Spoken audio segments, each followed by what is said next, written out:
Ya, pemirsa, di awal tahun 2024, pemerintah langsung gaspol untuk mengejar target pemasukan negara. Yang dilakukan perdana di tahun ini adalah dengan menaikkan cukai rokok.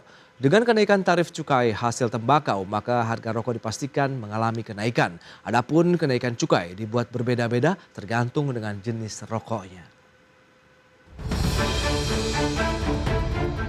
Di awal tahun 2024, pemerintah langsung gaspol kejar target pemasukan untuk negara. Yang dilakukan perdana tahun ini adalah dengan menaikkan cukai rokok. Dengan kenaikan tarif cukai hasil tembakau, maka harga rokok sudah dipastikan meningkat. Kenaikan cukai dibuat berbeda-beda tergantung jenis rokok. Pertama, yang kenaikan tarif cukainya paling besar jenis rokok sigaret kretek mesin untuk golongan 1 naik 11,8%, sementara golongan 2 naik 11,5%. Jenis sigaret putih mesin golongan 1 naik 11,9%, golongan 2 naik 11,8%. Sementara sigaret kretek tangan filter atau sigaret putih tangan filter naik 11,8%. Dengan kenaikan tarif cukai ini, maka harga termahal dipegang tahtanya oleh sigaret putih mesin golongan 1 yang kini harga jual ecerana mencapai Rp2.380 per batang. Dan sigaret kretek tangan filter atau sigaret putih tangan filter kini dijual Rp2.260 per batang. Sebelumnya Menteri Keuangan telah menerbitkan Peraturan Menteri Keuangan Nomor 143 Tahun 2023 tentang tata cara pemungutan, pemotongan, dan penyetoran pajak rokok sesuai dengan amanat Undang-Undang Hubungan Keuangan Pemerintah Pusat dan Daerah. Selain itu nantinya sekitar 50% dari penerimaan pajak rokok ini diatur penggunaannya untuk pelayanan kesehatan masyarakat hingga mendukung pelayanan publik di daerah. Jakarta, Tim Liputan IDX Channel.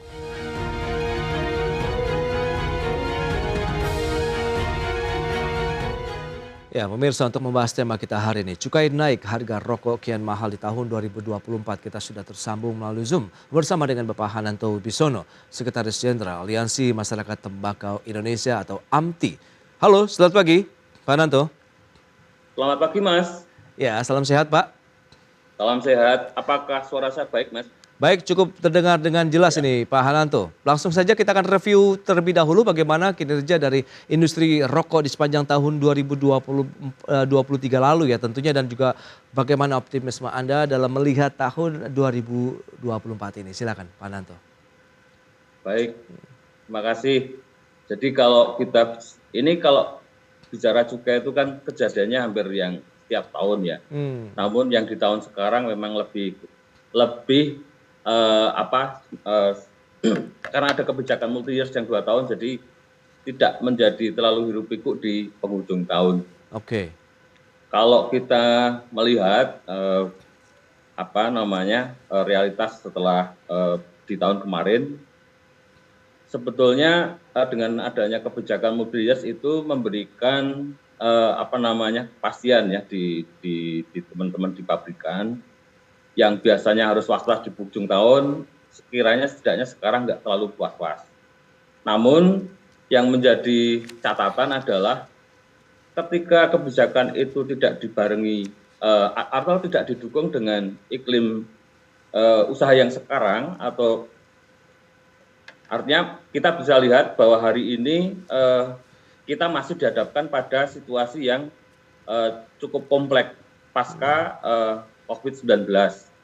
Lalu kedua, adanya beberapa kebijakan kenaikan, misalnya seperti BBM, lalu ada bahan pokok maksudnya, yang naik. Nah ini kemudian kebijakan yang harusnya kemarin itu dianggap harus positif, ternyata karena situasi ekonomi belum membaik, kemudian malah menjadi kontraproduktif. Oke. Nah ini bisa dilihat di hari ini. Jadi di catatan Kementerian Keuangan kemarin juga target kita meleset, lalu ada kontraksi sekitar 9%, dan secara produksi sendiri di dalam negeri itu mengalami penurunan. Gitu, Mas. Baik, tapi kalau kita lihat dasarkan tahun 2023 lalu, Anda melihat tahun 2024 ini dengan tantangan tadi dari sisi cukai yang dinaikkan begitu, meskipun Anda katakan memang setiap tahun lah mengalami kenaikan. Menurut Anda yang akan dialami di awal tahun 2024 ini sudah bisa diterima begitu oleh pelaku industri rokok kita atau bagaimana? Ini pasti akan menjadi di tahun 2024 pastinya akan memberikan apa namanya, tantangan yang lebih besar ya.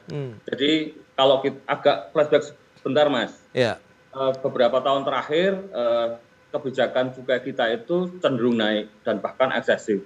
Kami Aliansi Masyarakat Tembakau Indonesia selalu berprinsip menghormati setiap keputusan yang diambil sepanjang rasional. Artinya kalau rasional harusnya kenaikan cukai rokok mestinya melihat dari inflasi yang terjadi kan begitu. oke. Tetapi ujung-ujungnya kan kemarin cukup eksesif ya, bahkan berturut-turut 2 digit terus tuh. Pandemi aja kita naik, nah gitu. Lalu kemudian apa namanya, untuk kalau kita bicara di tahun depan, Oke. apakah kita mesti akan lebih optimis? Enggak juga. Tapi tetap prinsipnya tetap apa namanya, sektor ini harus tetap memberikan payung atau memberikan apa namanya, kepastian usaha ke depan gitu Mas. Baik, tapi kalau kita lihat dengan penerapan cukai rokok begitu dinaikkan untuk CHT sendiri, apakah dari teman-teman AMTI, pelaku usaha ataupun pihak yang memang berkecimpung dalam industri rokok dan tembakau ini dilibatkan sejauh ini? Kami selalu memberikan masukan ya. Jadi apapun, mohon maaf. Jadi kami tetap proaktif untuk memberikan masukan ke pemerintah manakala ada proses untuk penentuan kebijakan cukai ke arah depan.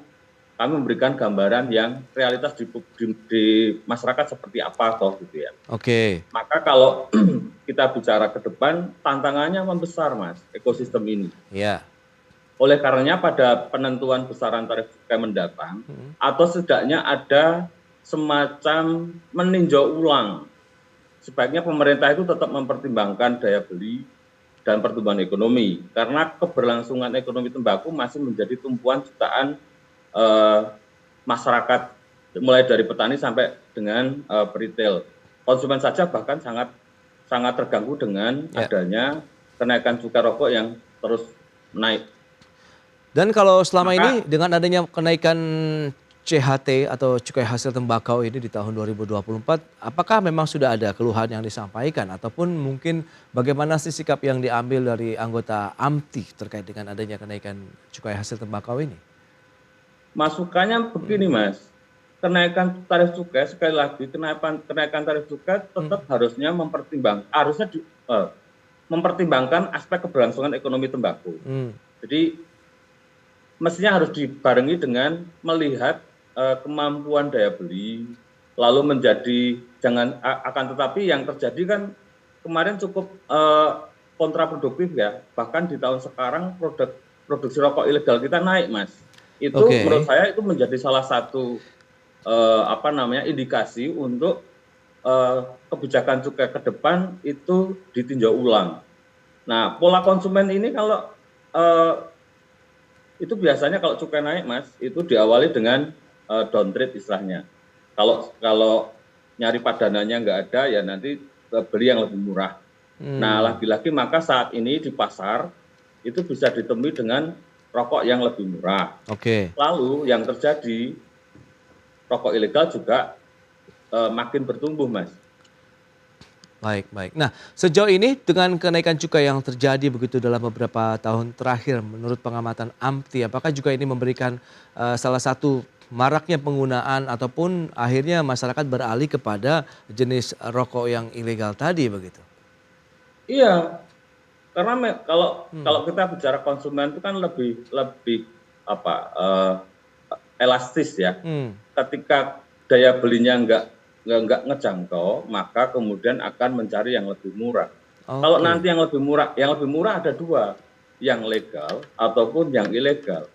Konsumen itu akan tetap berusaha untuk mencari barang yang dia bisa konsumsi. Dan sebenarnya konsumen juga tidak punya cita-cita untuk beli barang ilegal. Tapi kalau faktanya memang nggak mau, kemampuan daya belinya nggak mampu, ya yang terjadi akhirnya konsumen milih yang ya alih-alih nyari yang lebih murah. Nah, terkait dengan kenaikan cukai ini yang dibuat berbeda-beda tergantung jenis rokoknya, bagaimana pandangan Amti?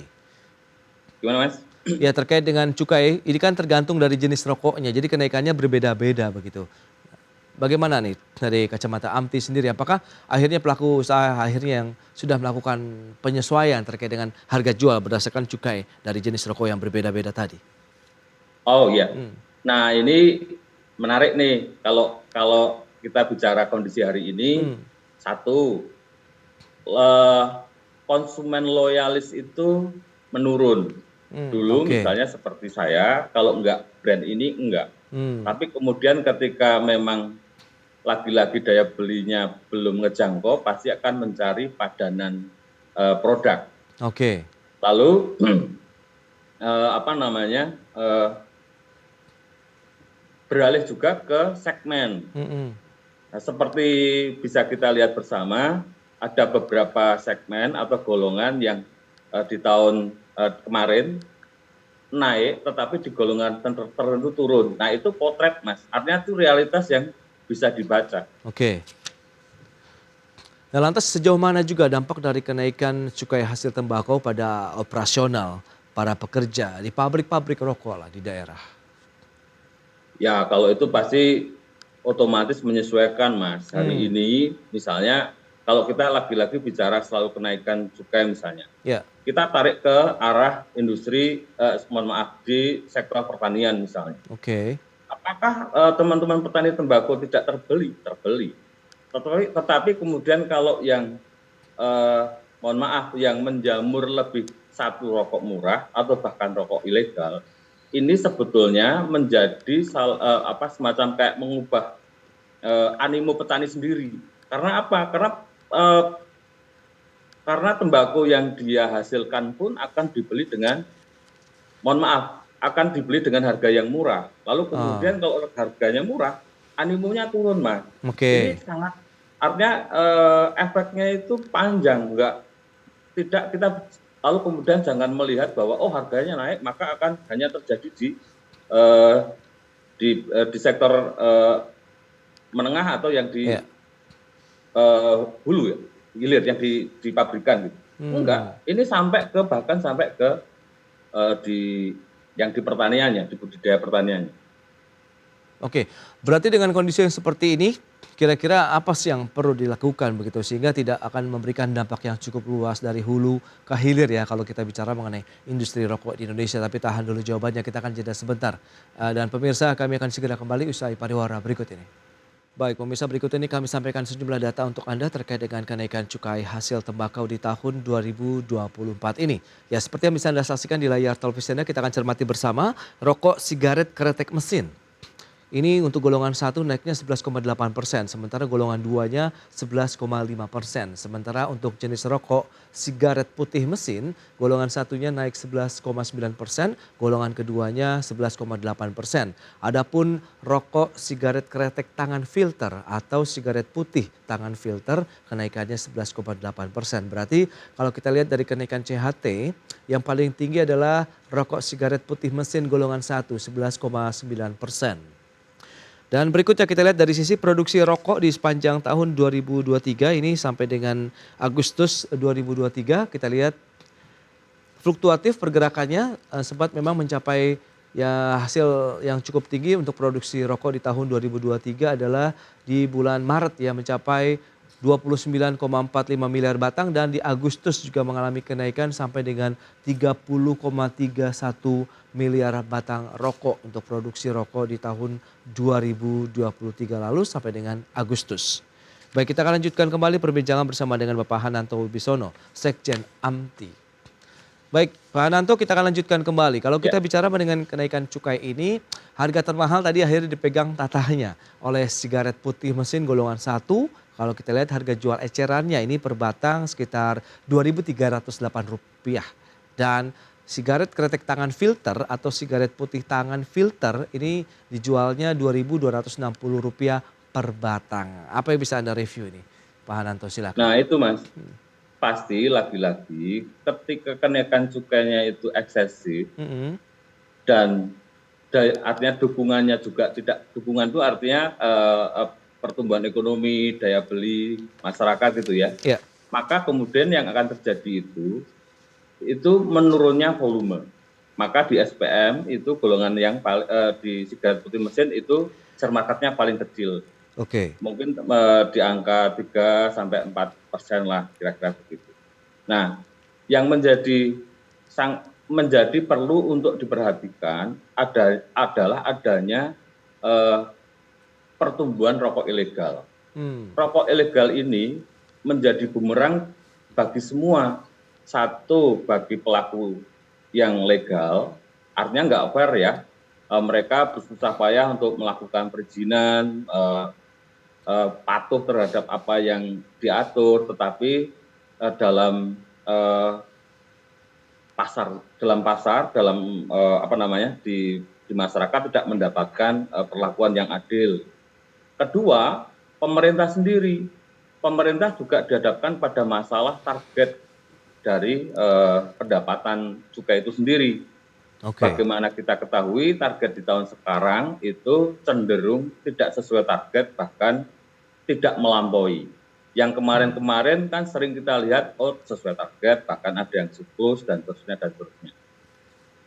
Nah ini yang lagi-lagi kami berharap sangat begitu ya terhadap pemerintah dengan pengalaman yang sudah tetap bagaimana ketika menentukan kenaikan besaran tarif cukai itu, kami mohon dengan sangat mempertimbangkan aspek kelangsungan ekonomi di ekosistem tembakau itu, Mas. Oke. Mengingat sampai dengan hari ini ekosistem tembakau masih menjadi tumpuan jutaan orang dalam kelangsungan hidupnya. Ini kami sekali lagi sama pemerintah sangat berharap untuk itu.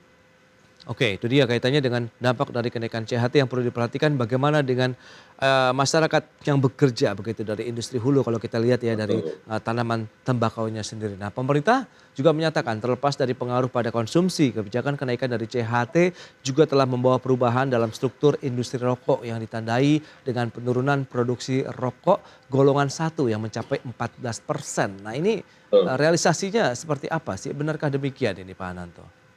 Ya itu apa potret konkret itu, Mas. Iya kan? Iya. Di golongan 1 di SKM itu mendapatkan porsi kenaikan cukai yang relatif paling besar. Nah, lagi-lagi serapan itu pasti bergantung di market. Jadi kalau publik daya belinya memang nggak bisa menjangkau, ya apa boleh buat. Oke. Itu potret. Nah, pertanyaannya tinggal sekarang, kita mau mempertaruhkan itu atau menjaga itu untuk menjadi lebih baik. Nah, kami selalu ukurannya begini, kalau menentukan kenaikan cukai mestinya ya sudah inflasinya berapa, ya itu saja. Clear menurut kami kan gitu. Oke, tapi AMTI sendiri pada saat penggodokan dilibatkan atau bisa memberikan masukan tidak sih sebelumnya? Kami selalu memberikan masukan, Mas. Bahwa realitas misalnya mulai dari yang dibudidaya sendiri kami juga sampaikan. Kita masih mengingat di 3 tahun belakangan ada pandemi COVID, terus di tahun kemarin itu ada kemarau basah yang nggak mendukung iklim budidaya pertanian tembakau, hanya baru kemarin agak membaik. Nah, ini juga akan sangat mengganggu, Mas. Ya kan, Pak. Nah, tantangan itu bukan hanya dari sisi regulasinya saja. Kami dihadapkan pada tantangan iklim, itu alam itu. Nah, mohon untuk lagi-lagi kami selalu memberikan masukan, mbok yao gitu ya. Kalau membuat kebijakan ngono ya ngono, tapi ojo. Artinya tetap mempertimbangkan semua aspek secara komprehensif, ditimbang. Kami menghormati kok terhadap keputusan yang diambil, tetapi lebih utama ketika keputusan itu diambil dengan mempertimbangkan semua aspek. Kami juga menghormati teman-teman yang concern di kesehatan. Iya. Baik, tapi kalau kita lihat dengan kondisi seperti saat ini, mungkin kalau kita korelasikan dengan kesehatan, apakah menjadi satu langkah kebijakan yang tepat begitu di samping di satu sisi kita juga menjaga masyarakat lainnya begitu dari mungkin paparan rokok dan lain, Pak Nanto?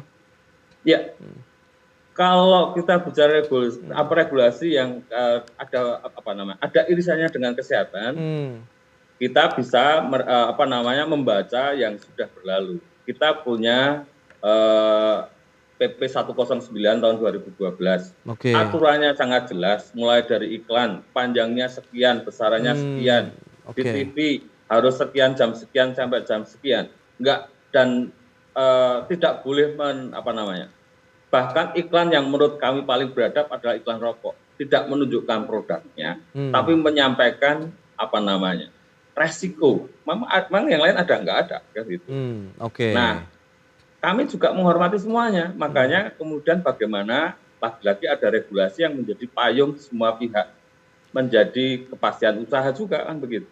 Yes, dan tadi data sudah disampaikan juga, kita tahu Direktorat Jenderal Bea dan Cukai Kementerian Keuangan menunjukkan produksi rokok di bulan Agustus 2023 mencapai 30,31 miliar batang dan jumlahnya naik ya 9,07% dibandingkan dengan bulan sebelumnya. Lantas bagaimana proyeksi Anda di tahun 2024 dengan adanya kenaikan CHT tadi juga? Ya, kami berharap ke depan, tetapi mesti begini, pertumbuhan itu menjadi patokan untuk ke depan. Sektor ini tetap dipikirkan untuk kelangsungan usahanya. Lalu ini salah satu industri yang merdeka. Merdeka itu bahan bakunya dalam negeri, tenaga kerjanya dalam negeri, konsumen terbesarnya dalam negeri. Nah, ini menurut saya perlu dijaga. Kalau ini diganggu-ganggu terus, ya pasti ini akan menjadikan catatan yang berat ke depannya. Baik, dan tahun 2024 juga adalah tahun politik begitu. Apakah momentum pemilu seperti ini juga bisa meningkatkan dari sisi produktivitas dan angka penjualan produksi rokok nasional? Ya, kalau musim pemilu kan banyak orang begadang ya Mas. Rumah gak keluar rumah. Ya cukup membantulah di sektor tembakau ini. Seberapa besar Pak kenaikan atau trigger dari pemilu begitu ya terkait dengan produksi rokok nasional kita? Wah belum Mas, nanti kita lihat setelah selesai pemilu. Nah kalau pemilunya mundur berarti ya makin baik. Mohon maaf, 2 putaran maksudnya.